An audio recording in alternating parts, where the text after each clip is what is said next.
ETF index mutual funds నేర్చుకుని stock మార్కెట్లో రాణించాలనుకుంటున్నారా? వెంటనే ఈ నెంబర్కి కాల్ చేయండి. నమస్తే, welcome back to Suman TV. Present మనతో పాటు ఉన్నారు 25 ఇయర్స్ నుంచి అమెరికాలో ఉంటున్నటువంటి ఎంఎన్సీ ఎగ్జిక్యూటివ్ వీరభద్రరావు గారు. నమస్తే సార్. నమస్కారం. రీసెంట్గా వార్త అయితే వింటున్నాం, అమెరికాలో మన భారతీయుల్ని ఎక్కడికక్కడ హౌస్ అరెస్ట్ చేస్తున్నారు అనేసి. అది ఎంతవరకు నిజం అంటారు? రానివ్వట్లేదు బయటికి, అసలు మొన్న క్రిస్మస్ కి న్యూ ఇయర్ కి కూడా వాళ్ళు సెలబ్రేట్ చేసుకోలేదు బయటకు వచ్చి అని చెప్పి కొన్ని వార్తలు అయితే వస్తున్నాయి. మరి నిజమే అంటారా? నేను ఇప్పుడు దాదాపు 26 ఏళ్ళు అయింది అమెరికాలో. ప్రపంచం మొత్తంలో, ప్రపంచ చరిత్రలో ఈ రోజున గత 200 ఏళ్ళుగా American country stands on top morally. ఇప్పుడున్న పరిస్థితి వదిలేయండి, కానీ మోరల్గా, హ్యూమన్ రైట్స్ బేసిస్లో, డెమోక్రసీ బేసిస్లో America is the best country.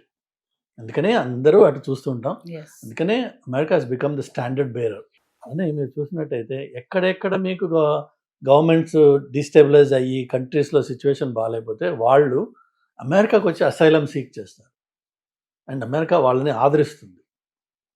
అలానే గత 40 ఏళ్ళుగా ఇమిగ్రేషన్ని ప్రమోట్ చేస్తూ వరల్డ్ టాలెంట్ మొత్తం అమెరికాలో కాన్సన్ట్రేట్ అయ్యింది. అలానే ఎవరెవరైతే చిన్న చిన్న కంట్రీస్ ఉంటాయో వాళ్ళ రిప్రజెంటేషన్ తక్కువ ఉంటుంది కాబట్టి వాళ్ళకి సెపరేట్గా ఒక డైవర్సిటీ వీసా అని పెట్టి వాళ్ళు అప్లై చేసుకున్న వాళ్ళ నుంచి లాటరీ తీసి వాళ్ళకి డైరెక్ట్గా గ్రీన్ కార్డ్ తోటి అమెరికాకి తీసుకొస్తున్నారు. ఇట్లా రకరకాలుగా America is an immigrant friendly country. Made up of probably అన్ని జాతులు, అన్ని రంగులు, అన్ని వర్ణాలు, అన్ని ప్రదేశాల నుంచి వచ్చిన జనం అమెరికాలో ఉంటారు. అందరూ బాగున్నారు కూడా. అయితే ఇప్పుడు మీరు అడిగిన ప్రశ్న ఏంటంటే ఇంట్లో అరెస్ట్ అయిపోతున్నారా? హౌస్ అరెస్ట్ అది అసలు ఆ ప్రసక్తే లేదు. మీకున్న అక్కడ ఫ్రీడమ్ అంటారు, America is all about freedoms, individual freedoms. కానీ ఇండియన్స్కి ఉన్న ప్రాబ్లం మిగిలిన వాళ్ళలో నేను అంతగా చూడలేదు. మనకి ఇండియన్స్కి ఉన్న ప్రాబ్లం ఏంటంటే వాస్తవాల మీద ఆధారపడి చాలా తక్కువ మన లైఫ్స్ ఉంటాయి. అక్కడ ఎవరికో ఒక చిన్న విషయం తెలుస్తుంది ఎక్కడో, లైక్ 140Kను 140 అన్నట్టుగా అవి 140ను 140Kకి సంబంధమే లేదు. కానీ ఈ రెండింటిని జోడించేసి కొంతమంది కథలు అల్లేస్తుంటారు. ఆ కథలు అల్లిన వాటి మీద కొంత బిల్డింగ్స్ కట్టేస్తుంటారు వేరే వాళ్ళు, అసలు పునాదే ఉండదు దానికి. అలాగా ఇక్కడ కొన్ని ఇవాళ రేపు సోషల్ మీడియాలో ఎవరు పడితే వాడు మాట్లాడచ్చు, ఎవరు పడితే వాడు వీడియోస్ పెట్టచ్చు. సో దానికి మీరు అథెంటిసిటీ ఇవ్వకుండా, వెరిఫై చేయకుండా భయాలు ముందు డెవలప్ చేసుకుంటారు. అఫ్కోర్స్ చాలా కేసెస్లో H1B ఉండి ఇండియా విజిట్ చేస్తూ ఉంటే మళ్ళీ అతన్ని వెనక్కి రాలేని పరిస్థితి తయారవుతున్నాయి. ఇదే అది ఎందుకు అయి ఉండొచ్చు అంటే మేబీ ఇక్కడ H1B స్టాంపింగ్ డేట్స్ లేవు, 26లో అసలు డేట్సే లేవు, 27కి వెళ్తుంది. సో ఏం చేస్తారు మీరు, మీ రెన్యూవల్ అయ్యింది, మీ చేతిలో H1B ఉంది, కానీ ఇక్కడ వెళ్ళడానికి లేదు. ఇంతకుముందు ఆటోమేటిక్ రెన్యువల్స్ లేదంటే డ్రాప్ బాక్స్లు ఉండేవి, మెల్లిమెల్లిగా ఆ ఫెసిలిటీస్ అన్నీ తీసేశారు. సో చచ్చినట్టుగా వెళ్ళి ఆ లైన్లో నిలబడి రెన్యూ చేసుకుని రావాలి, కాదు. So you're stuck. అది అలా రకరకాల సిచ్యువేషన్స్, రకరకాల వాటిల్లో అనుభవాలు జరుగుతున్నాయి. దానివల్ల ఇది ముగ్గురికో నలుగురికో ఇలా ఎక్స్పీరియన్స్ అయింది అనుకుందాం. అయ్యేటప్పటికీ ఇది వాళ్ళు వెళ్ళి అందులో కొంత మాత్రమే నిజాన్ని, కొంత వాళ్ళ ఊహకల్పనని, కొంత అందులో రేసిజంను కూడా తీసుకొచ్చి పెట్టేస్తారు, ఇండియన్స్ని కాబట్టి ఇలా చేశారని చెప్పి. ఇలా ఏదో వాళ్ళు చేసే వాటిని ఆధారపడి అక్కడ ఉన్న వాళ్ళు భయపడిపోయి, అరే వాడికి H1B ఉన్న వాడికి ఏదో అయిందట, నేను వెళ్ళను. వాడికి ఏమైందో మనకి తెలియదు. మహా అయితే మనకి 1% కూడా అందులో నిజం తెలియదు. కాబట్టి H1B వాళ్ళకి మళ్ళీ రానివ్వట్లేదట అని H1B వాడు ట్రావెల్ ప్లాన్ మార్చి. లేకపోతే F1 స్టూడెంట్స్ చాలామంది నేను చూశాను గత 15 ఏళ్ల అనుభవంలో. స్టూడెంట్ ఒకసారి అమెరికాకు వచ్చాక వాళ్ళు మళ్ళీ వెనక్కి రారు ఇండియాకి, భయం. నా అనుభవంలో నేను చూసింది ఏంటంటే ఇలా జరగడానికి 2 కారణాలు ఉన్నాయి. ఒకటి, మనం ఒరిజినల్గా అప్లికేషన్ ప్రాసెస్లో H1B కానీ F1 కానీ ఇంకోటి కానీ ఆ ఒరిజినల్ ప్రాసెస్ మొదలుపెట్టినప్పుడు మనం ఏమన్నా అబద్ధాలు మాట్లాడున్నాం, ఆ అబద్ధము ఈరోజు మళ్ళీ నెక్స్ట్ సెకండ్ టైం ఎంట్రీకి వచ్చినప్పుడు పోర్ట్ ఆఫ్ ఎంట్రీలో వాడు అడిగే ప్రశ్నల్లో ఆ అబద్ధం ఎక్స్పోజ్ అయ్యే అవకాశం ఉంది. కాబట్టి ఆ దొంగ ఇక్కడ ఉన్నాడు లోపల, ఆ భయం ఉంటుంది, వాళ్ళు వెళ్ళకపోవచ్చు.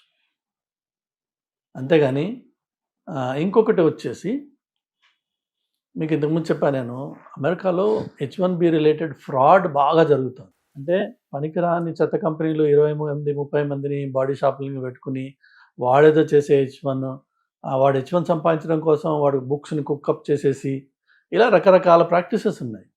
ఆ వచ్చిన H1కి మీరు స్క్రూట్నీ చేసినట్టయితే ఆ కంపెనీ ఎక్స్పోజ్ అయిపోతుంది, క్యాండిడేట్ ఎక్స్పోజ్ అయిపోతాడు. ఎందుకంటే ఇవాళ గత 10 ఏళ్లలో H1B ప్రాసెస్ని బాగా టైటన్ చేశారు. ఏంటంటే for a particular job and a particular లొకేషన్కి మీకు లేబర్ సర్టిఫికేషన్ కావాలి. ఇంతకుముందు అలా ఉండేది కాదు. సో ఒకవేళ ఎవరన్నా ట్రావెల్ చేయడానికి వచ్చాడు, అతనికి ఈ lives in Chicago for example, వేరే అతని జాబ్ షికాగో కాదు, షికాగోలో ఒక సబర్బ్లో ఉంది, డిఫరెంట్ సిటీ. పోర్ట్ ఆఫ్ ఎంట్రీలో there is a high likelihood అతని వీసాని రిజెక్ట్ చేస్తాడు. బికాజ్ నువ్వు ఎక్కడ ఉంటున్నావు అని చెప్పావు, ఎక్కడ పనిచేస్తున్నావు అని చెప్పావు, నీ లేబర్ సర్టిఫికేషన్ ఏముంది, రెండిట్లో తేడా ఉంది. సో అక్కడ అయ్యే అవకాశం ఉంది. ఆ భయంతో కూడా కొంతమంది రావట్లేదు. అంతే తప్ప ఎవరిని కూడా అక్కడ హౌస్ అరెస్ట్, మనం అరెస్ట్ చేసుకుంటే అది వేరు మాట, నేను బయటికి వెళ్ళను. అంతేగాని కొంత ఈ ఐస్ రైడ్స్ అని జనాల్ని ఆపి అడగడాలు జరుగుతున్నాయి. ఆ ఐస్ రైడ్స్ మొదలైన రోజుల్లోనే నేను మాట్లాడాను, వేరే వాళ్ళు మాట్లాడారు. ఏంటంటే క్యారీ యువర్ డాక్యుమెంటేషన్. నువ్వు అమెరికాలో లీగల్గా ఉన్నావు అని ప్రూవ్ చేసుకోవడానికి నీకు ఏదైతే డాక్యుమెంట్ ఒకటో రెండో అవసరమో అవి క్యారీ చేయి. ఇప్పుడు నేనున్నాను యాజ్ అ సిటిజన్, నేను చెప్పాల్సిందల్లా ఒకటే మాట, ఐఎమ్ అన్ అమెరికన్ సిటిజన్, అంతే. దాని తర్వాత ఇది will not ask me any more questions, because అది సిటిజన్స్కి ఉన్న రైట్ అది.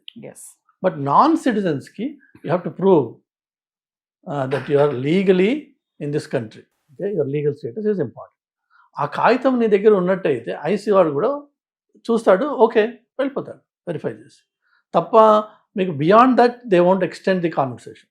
మనకి మన ఒరిజినల్గా మన డిఎన్ఏలో ఉన్నది ఏంటంటే పోలీస్ వాడిని చూడగానే భయం, అవాయిడ్ చేసే ప్రయత్నం చేయక్కర్లేదు. అవాయిడ్ చేసే ప్రయత్నం చేయంగానే నువ్వు దొంగవన్న అనుమానం వాడికి వచ్చేస్తుంది. సో హౌస్ అరెస్ట్ అనేది అది తప్పు మాట. అది మనం విధించుకున్న రెస్ట్రిక్షన్స్. ఎందుకు అంటే మనం ఈ బయట కథలు వింటున్నాము, ఆ కథల వల్ల భయపడిపోయి ఎందుకు ఈ టైంలో ట్రావెల్ చేసి ఈ కష్టంలోకి వెళ్ళడం అని చెప్పి కొంత ఉంది. దీని వెనక కారణాలు మెయిన్గా ఏంటంటే ఈ ఫ్రాడ్యులెంట్ ప్రాక్టీసెస్. అంటే సొసైటీ బాగా కుళ్ళిపోయింది, మామూలు కాదు. ఆ కుళ్ళు వల్ల జరిగేది ఏంటంటే అందరూ కూడా ఎఫెక్ట్ అవుతారు. ఇప్పుడు లార్జ్ పాపులేషన్ ఇప్పుడు ఎఫెక్ట్ అయింది, ఒక ఎత్తు అది. రెండోది వచ్చేసి ఇప్పుడున్న గవర్నమెంట్ కానీ వాళ్ళ వెనకున్న థింక్ ట్యాంక్స్ కానీ వాళ్ళకి ఇచ్చే అడ్వైజర్స్ కానీ వాళ్ళు చేసే ప్రయత్నం ఏంటంటే అమెరికాని మనం కొంత వెనక్కి తీసుకురావాలి. ఐ థింక్ చాలా ఫాస్ట్గా మనం మోడర్నైజ్ అయిపోయాము. ఈ వచ్చే జనం అమెరికన్ సొసైటీలో ప్రాపర్గా ఇంటిగ్రేట్ కావట్లేదు. అంటే అర్థం ఏంటంటే డల్లాస్పురం అని చెప్పి మన వాళ్ళు ఇప్పుడు ఎక్కడ పోయినా మీకు ఇండియన్ టెంపుల్స్ కనిపిస్తాయి. ఆ ఇండియన్ టెంపుల్ ఏరియాలో మీకు ఇండియన్ రెస్టారెంట్స్ ఉంటాయి, ఇండియన్ షాప్స్ ఉంటాయి. ఆ ఏరియా ఇండియన్ అయిపోతుంది. సో అది ఆ area it doesn't look like America anymore. టపాకాయలు దీపావళికి కొట్టేయడం, లేదంటే బతుకమ్మలు అని చెప్పేసి తల మీద పెట్టుకుని అక్కడ డ్యాన్సులు చేయడము, రోడ్ బ్లాక్ చేయడము, ఇలాంటి కొన్ని అన్ అమెరికన్ ప్రాక్టీసెస్ మన వాళ్ళు చేస్తున్నారు.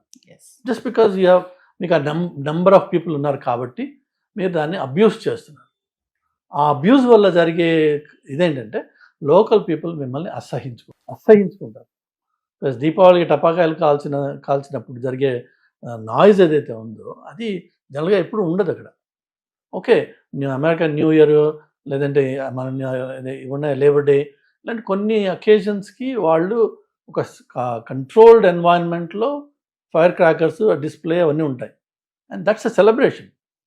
అంతేగాని ఇళ్ల ముందు విచ్చలవిడిగా ఎవరు పడితే వాళ్ళు ఏ టైంలో ఆ టైంలో టపాకాయలు కాల్చడం అనేది జరగదు.